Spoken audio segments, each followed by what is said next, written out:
Yeah, that's what I meant to say. Here we are. Welcome, team, back to this Weekly Story audiobook. We are highlighting here on This Moved Me, whether you are watching/listening, you're really listening on YouTube, or you are listening on your podcast feed.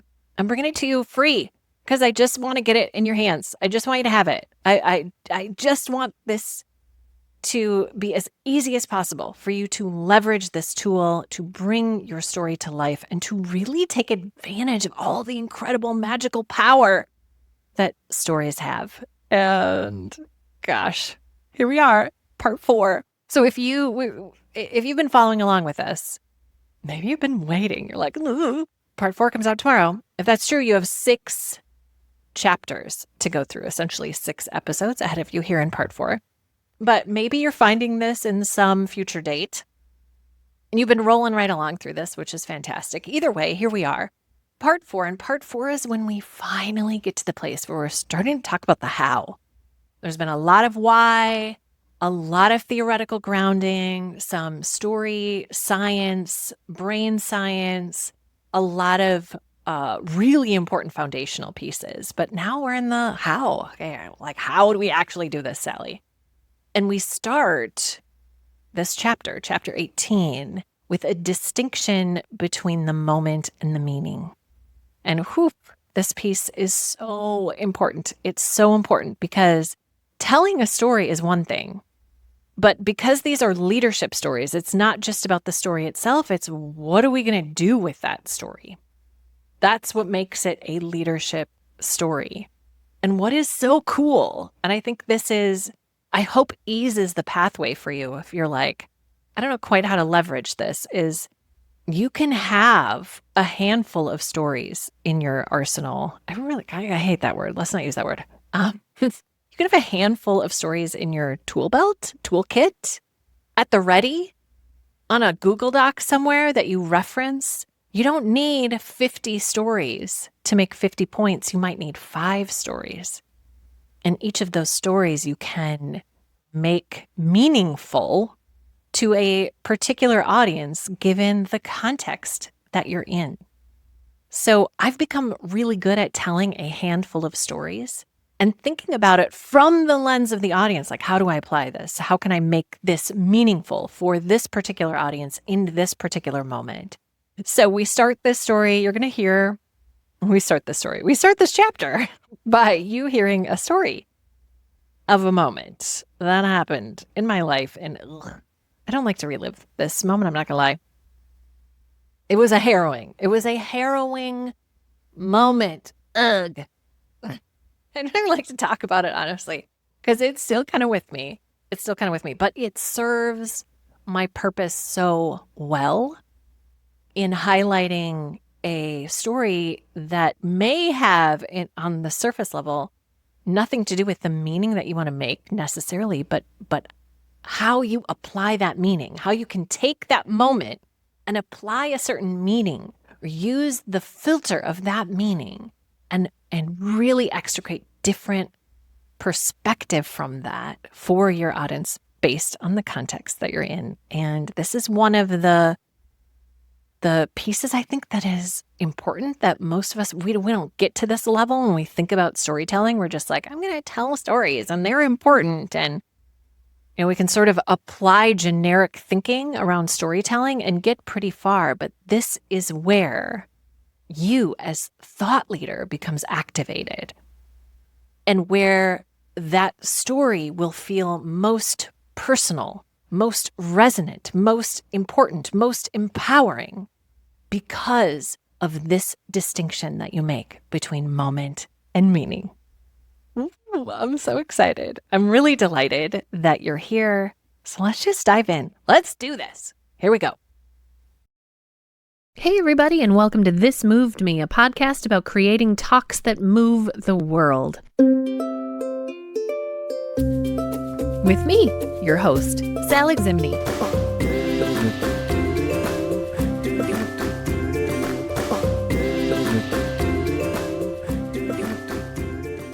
This complimentary listening of the Speaking Story audiobook is brought to you in part by the Be Moved Institute, or as I lovingly refer to it, Be Me.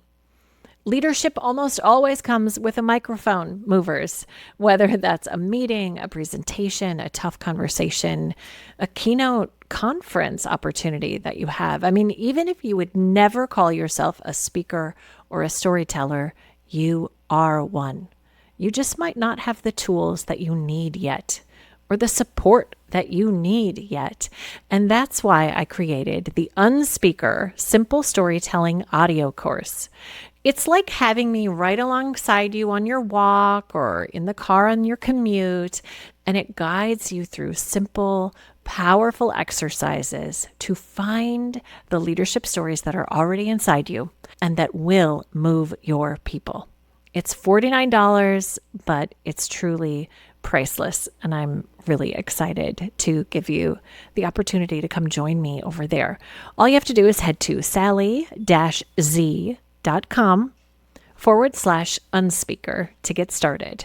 And while you're there, join the wait list for the Be Moved Institute, an incredible 2-day experience where we are giving corporate leaders the tools to present with power and clarity and authenticity and support. Now, let's get into the chapter.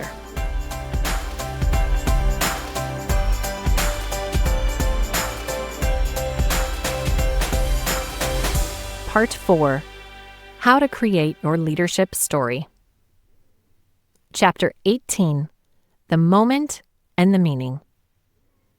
I'm a swimmer, a really good swimmer, and for whatever reason, I'm terrified of scuba diving in the ocean. But there I was on my honeymoon many years ago with my husband, and he really wanted to go scuba diving. Maybe it was a naive sense of duty as a new wife, or maybe I was feeling brave and wanting to, live a story-worthy life. But most likely I was drawn in by the bane of every Enneagram Seven's existence. But what if it's awesome? So I said, sure, okay.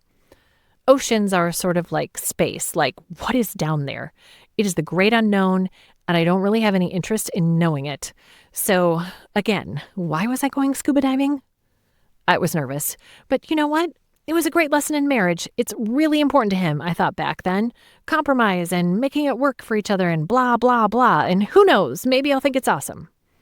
The first moment I got a sense that this scuba diving adventure was going to be a harrowing experience was on the boat ride over to our diving spot.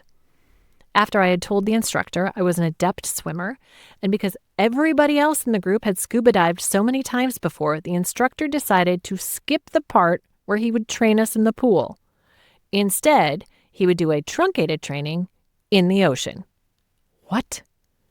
And there I was, as he was explaining how to breathe underwater on the way over in the boat. I remember flying across the Caribbean on the catamaran, soaring across these huge waves, and the instructors flipping through this big chart saying, okay, well, first you're going to hop into the water, and then you're going to take out your breathing apparatus, and then you're going to put it back in. And if you can pass that, then you can go on the dive. If you can't, you can't. And I was like, I'm sorry, what? We have to take out the breathing thing in the water? Isn't that how you stay alive? Breathing thing is not the technical term, but I'm pretty sure the instructor knew what I was talking about. At that moment, I thought, I don't want to do this. I don't want to do this. But of course, nobody else is freaking out. And so, like a good Midwestern girl, I just rolled right along in the boat, internally freaking out. Eventually, we found our spot in the Caribbean Ocean, and I looked out over the boat into a vast view of water, just water. There better be something amazing down there, I thought, because right now, I do not want to do this. Everybody else got into the water, did their pretest. They took their breathing tubes out, put them back in, no problem. Even Andy hopped in the water, passed his pretest, and so everyone was treading water about 10 or 15 yards out from the boat, waiting for me. I was the last one to go. Andy swam up really close to the boat, and I tentatively got in the water. As I slid in, my eyes must have been huge because Andy kept calling out to me, Sally, it's going to be okay. You're going to be okay. You can do this. I will never, ever, forget the moment when the instructor put the weights on my waist so that I started to sink. I was holding onto my mouthpiece like it was my only tie to life, which is exactly what it was. As I started to sink, the water rose above my mouth, then my eyes, and then my head, and all I could think was, the body cannot breathe underwater. This is wrong. Get me out of here. Get me out of here. It was a harrowing experience. I mean, I was nervous, but I didn't think it would be scary, but it was scary. I held on to the instructor's wetsuit for the entire first dive. While we swam around, I kept one hand on him and the other on my breathing mouthpiece. It stayed that way until about halfway through the second dive. Yes, I went on a second dive. On the second dive, I finally let the instructor swim about 5 yards away from me. I sort of remember seeing some sort of cool things. I vaguely remember some fish and a sunken boat. By the end of it, I was like, maybe I would do that again in my lifetime. P.S. That was 20 years ago, and I have never gone scuba diving again. So here's what's cool about this story. When I speak, I share it to do all kinds of different things. I share it to talk about fear. I share it to talk about using our voice.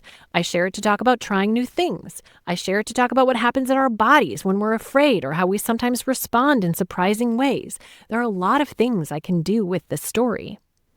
As you think about your story, you might use it in different ways depending on who you're talking to, where you are, and what message is most needed.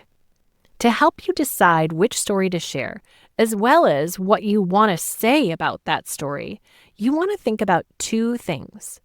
The first is the moment, in other words, the story. And the second is the meaning. In other words, what you want to do with that story or how the story can connect with your audience. With the scuba diving story, you have the moment, which is me scuba diving, and then you have the meaning, which is the point you want to make from that story based on the context you're in, who you're talking to, what they need. In this case, the point may be about fear, courage, or using your voice. Let's pause for a moment and do a pro tip. There's an important additional benefit to storytelling I want to point out. When I share this story of me scuba diving, you also get to know me a little bit. Through the story, you get to peek into me as a 3-dimensional human being. Here's me struggling. Here's me freaking out. Here's a sense of my relationship with Andy. You get to know me more so that I become more of a fully dimensional human being for you instead of just an expert out front who might be difficult to relate to. I become a person who I hope you feel more connected to now. Okay, back to the moment and the meaning. This distinction between the moment and the meaning is powerful and important, and it's what makes a story about you matter to your audience. Here's another concrete example.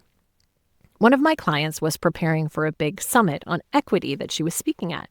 We had been working on stories she might tell, in other words, the moment, and answers she could give on this panel. A few days before the summit, my client and I realized this event would take place 2 days after a big midterm election. And whatever happened during that election would change the conversation in the room. It would change how people would be feeling in the room. It would change the questions that would be asked and the concerns of the audience. And it would require me and my client to adjust what the audience really needed to hear from her. In other words, the meaning. Our job as leaders and speakers is to be intentional about not just the moment, but also the meaning we're creating.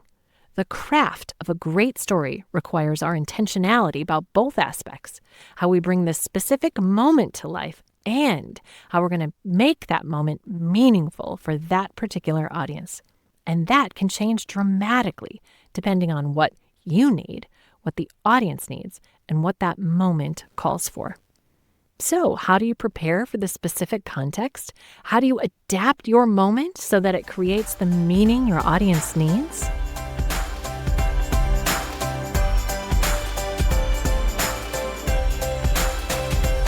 That's the end of this chapter of Speaking Story. If you want to keep listening ad-free, you can find the full audiobook on Audible or subscribe wherever you get your podcasts or on YouTube. And if this chapter stirred something in you, if it, shall we say, moved you, Let me suggest that you start with the Unspeaker Simple Storytelling Audio Mini Course at sally-z.com/unspeaker.